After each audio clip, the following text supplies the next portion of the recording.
I want to make some more specific tactical recommendations that can support more rapid improvements. These 5 recommendations are based on the current tactics, techniques, and procedures of cybercriminals, and these recommendations are drawn partially from some recent threat reports, such as the Mandiant M-Trends 2015 threat report and the Verizon 2014 data breach investigation report.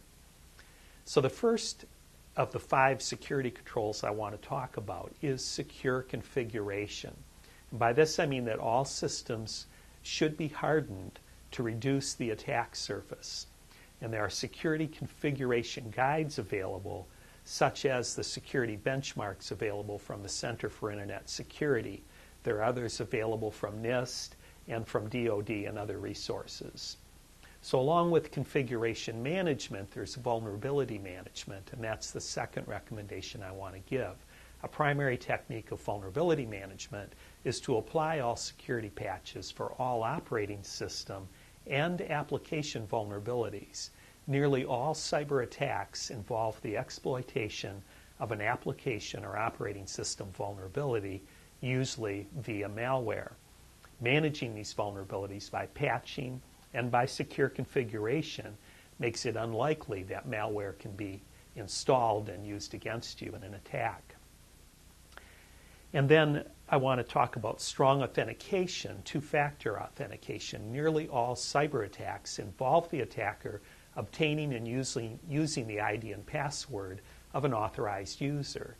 Two-factor authentication effectively stops that attack vector, and two-factor authentication would have prevented most of the breaches that we hear about. So these 3 controls can improve the protection of data, but even so, protection is never perfect. Therefore, it is necessary to develop security monitoring to detect indicators of compromise. There are many security controls that can detect indicators of compromise. A security information and event monitoring system brings together the security logs from all these detection systems or sensors, and then mines that data for evidence of compromise. So implementation of a SIM with supporting staff and processes is essential. And a SIM can be obtained, a SIM service, from a managed security service as well.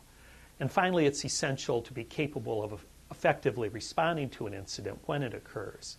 An effective incident response capability includes plans, defined roles, training, communications, management oversight, and it allows you to quickly discover an attack and then effectively contain the damage, eradicate the attacker's presence, and restore the integrity of networks and systems.